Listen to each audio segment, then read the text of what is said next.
जरांगे हे मविया पुरस्कृत आहेत असा आरोप ओबीसी आंदोलक लक्ष्मण हाके यांनी केलाय। तर दुसरीकडे भुजबळांच्या शांततेच्या आवाहनामागे पुन्हा दंगलीचा डाव आहे का अशी शंका जरांगेंनी वर्तवली आहे। पाहूया। स्वतः तलवारीची भाषा करणारे आता शांततेचं आवाहन करून नवा कट रचतायत का असा आरोप भुजबळांवर मनोज जरांगेंनी केलाय। काल पवारांची भेट घेत भुजबळांनी राज्यात शांततेसाठी पुढाकाराचं आवाहन केलं। मात्र जरांगेंनी भुजबळांच्या हेतूवर शंका घेत त्यांना लक्ष्य केलं। राज्यामध्ये जे आहे काही जिल्ह्यांमध्ये फार स्फोटक अशी परिस्थिती निर्माण झालेली आहे। काही लोक जे आहेत हे मराठा समाजाचं हॉटेल आहेत तर तिथे जात नाही। काही लोक हे ओबीसी समाजाचं, धनगर समाजाचं किंवा वंजारी समाजाचं, माळे समाज कुणाचं आहे त्याचं एखादं दुकान आहे तर तिथे मराठा समाज जात नाही। तर अशी सगळी परिस्थिती जी आहे राज्यामध्ये निर्माण झालेली आहे।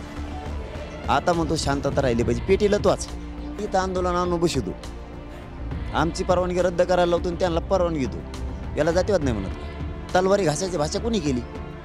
तो म्हणतो मला शांतता राहिली पाहिजे, आधी शेण खातो आणि मग चाळा नाही करतो। आम्हाला का पागल समजत होतो? लोकाला कळत नाही म्हणून मी शांतता रॅल्या काढत याला दंगली काढायची याच्या मागे डाव असू शकतो 100%। दाखवायचं फक्त मी शांतता ठेवणारे, जाती नाही झालं पाहिजे काही, आणि तो असं गोड बोलून एखाद्या दिवस दंगल घडू शकतो। इतका कमी दिमागाचा माणूस येतो। पुण्याला जाऊन कशाला म्हणला तलवारी घासा नावाला अवकात दाखवायला लागन? भांडण कोण लावावं लागलं? तूच ना। मूळ मुंबईकर आम्ही आहोत ना, तुम्ही या ना तिथे।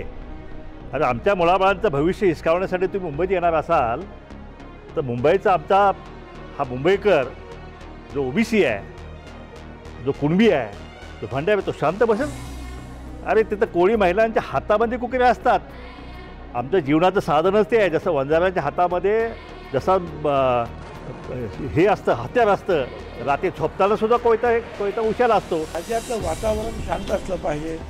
गोरगरिबांची घरं जी आहेत ही पेटता कामा नाहीत, एकमेकाच्या जीवावर कोणी उठता कामा नाहीत आणि वातावरण शांत राहावं हा त्याच्या पाठीमागचा। कोयत्या कुरड्याची भाषा करायला लावल्या तो नेत्याला बाकीच्या जातीच्या, म्हणजे आमचं आणि धनगराचं वैर नसून वैर लावलं, भांडण लावलं। ओबीसीचं आमचं काही नसून तू भांडण लावलं आणि मोकळा मजा घेतो। आता तुझ्याच हाताखाली काम करणारे किंवा तुझ्या सोबतीनं काम करणारे नेते कुकऱ्याच्या भाषा करायला लागले। ओबीसीतनं हे आरक्षण देऊ नये याकरता पवार साहेबांची, शरद पवार साहेबांची आणि काँग्रेसच्या अनेक नेत्याची भूमिका आहे, पण ती स्पष्टपणे येत नाही। आणि त्यामुळं छगन भुजबळ साहेबांनी घेतलेला पुढाकार योग्य आहे। ते शरद पवार साहेबांशी भेटून या सामाजिक प्रश्नावर सर्वच पक्षांनी मदत करावी। शेवटी हे महाराष्ट्राच्या सामाजिक सलोखा कायम राहावा याकरता घेतलेला पुढाकार आहे।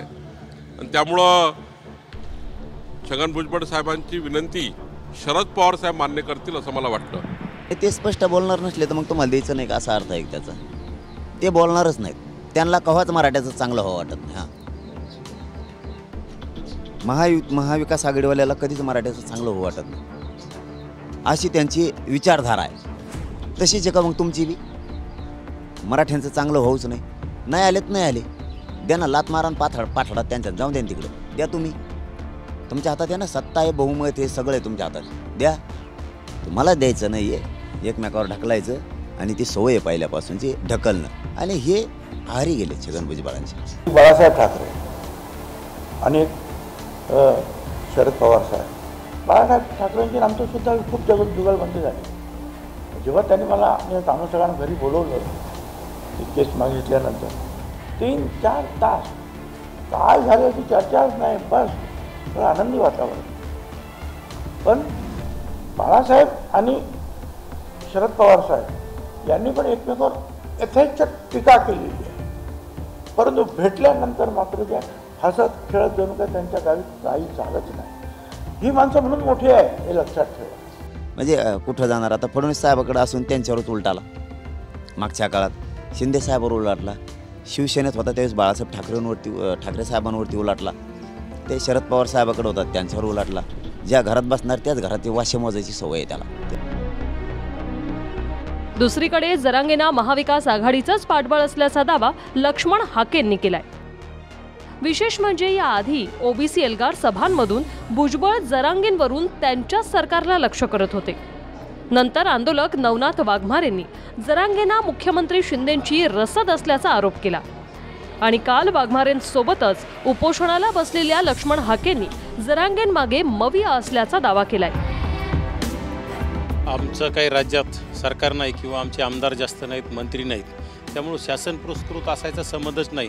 काय झालं, जरांगे पाटलांना मुख्यमंत्री महोदय आणि आमच्या मतदारसंघातीलच घनसावंगी मतदारसंघातील राज्यकर्त्यांनी त्यांना पाठिंबा दिल्यामुळं आणि त्यांना रसद पुरवल्यामुळं त्यांना असं वाटतं की त्यांच्या आरशातून ते दुसऱ्याला सुद्धा त्याच आरशातून बघतात आणि त्यांना असं वाटतं की आम्हाला सुद्धा कोणीतरी रसद पुरवतं.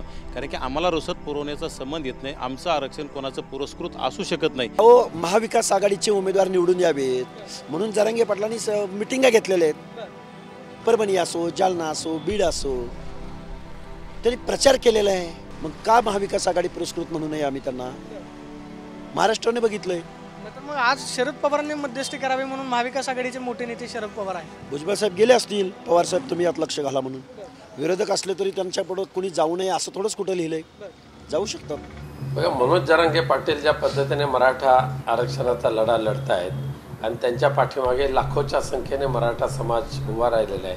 त्यामुळे साहजिकच आहे भारतीय जनता पक्षाच्या या टोळीने त्यांचं आणि महाविकास आघाडीचा संबंध जोडलेला आहे. पण त्यामध्ये काही तथ्य नाही, आरोप निराधार आहेत. सर्वपक्षीय बैठकीआधी सरकारनं किती कुणबी पत्र दिलेत आणि ओबीसींना धक्का कसा लागणार नाही याची स्पष्टता द्यावी म्हणून ओबीसी नेत्यांनी मागणी केली. नवनाथ वाघमारेंनी दावा केला की 54 लाख बोगस प्रमाणपत्र दिली गेली. मात्र जेव्हा गोपीचंद पडळकरांसहित ओबीसींचं शिष्टमंडळ सरकारला भेटलं तेव्हा सरकारनं दिलेले 54 लाख दाखले हे आधीच्याच नोंदीनुसार दिले आहेत. मात्र माहितीनुसार नव्यानं दिलेले दाखले हे 48,000च असल्याचं खुद्द गोपीचंद पडळकरांनी सांगितलं होतं. त्यामुळे सरकारच्या आकडेवारीवर सत्तेतल्याच नेत्यांचा विश्वास आहे की नाही असाही प्रश्न विचारला जातोय. दरम्यान स्वतः मंत्रीपदी असलेल्या भुजबळांनी सरकारऐवजी शरद पवारांना आवाहन का केलं यावरून कालपासून आरोप प्रत्यारोप सुरू आहेत. Bureau report, TV9 Marathi.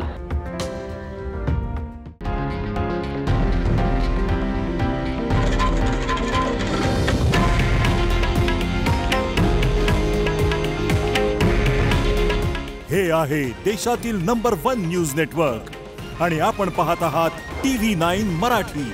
काळजी तुमची, हित महाराष्ट्राचं.